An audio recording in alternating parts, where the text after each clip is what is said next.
कैसे पैदा हुए 102 कौरव।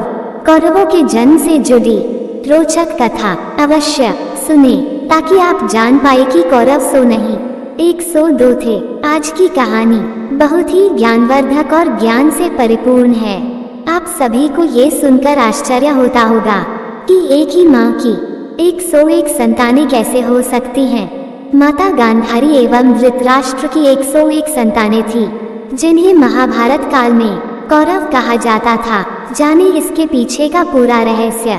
गांधारी, जो कि गंधार नरेश की पुत्री थी और एक शिव भक्त थी, गांधारी ने अपने बाल्यकाल से ही शिव भक्ति में अपने मन को लगा लिया था, जिसके फलस्वरूप भगवान शिव ने उन्हें 100 पुत्रों का वरदान दिया। गांधारी का विवाह विचित्रवीर्य के पुत्र धृतराष्ट्र से किया गया, जो कि जन्म से ही नेत्रहीन थे।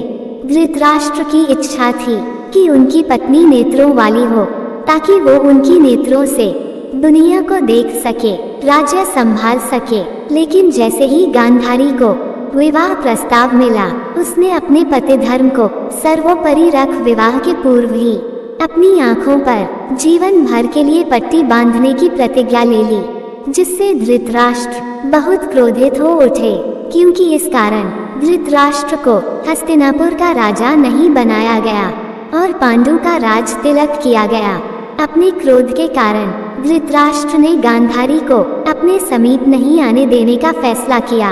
ये जानने के बाद शकुनी, जो कि गांधारी का भाई था, उसने धृतराष्ट्र को शिव जी के वरदान के बारे में बताया और कहा, आपका पुत्र ही आपके स्वप्नों को पूरा करेगा और अपने 99 भाइयों के होते वो कभी परास्त नहीं हो सकेगा।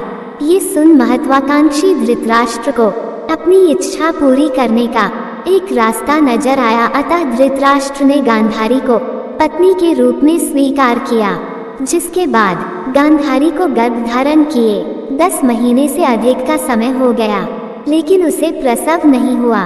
15 महीने बाद गांधारी को प्रसव में एक मौस का बड़ा टुकड़ा हुआ, जिसके कारण सत्यवती एवं धृतराष्ट्र ने उन्हें बहुत कोसा। नाराज धृतराष्ट्र ने अपनी पत्नी को अधिक कष्ट देने के उद्देश्य से गांधारी की प्रिय दासी के साथ संबंध बनाए। उसी वक्त महर्षि वेदव्यास हस्तिनापुर पहुँचे और उन्होंने बताया कि किसी स्त्री के गर्भ से 100 पुत्रों का जन्म होना नामुमकिन है, लेकिन शिव का वरदान व्यर्थ नहीं होता।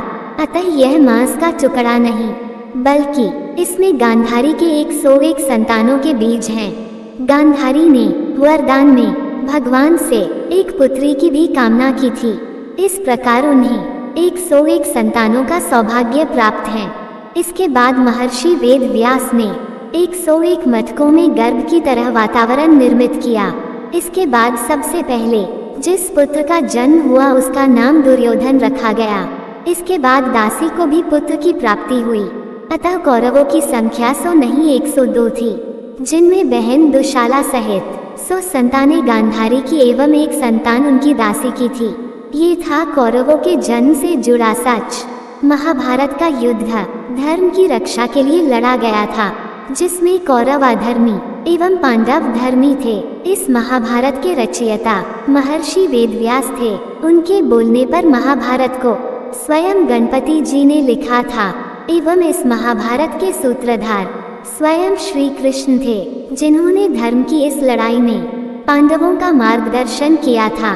दोस्तों, यदि आपको हमारी ये कहानी पसंद आई हो तो कृपया चैनल को सब्सक्राइब जरूर करना। कैसे पैदा हुए 102 कौरव।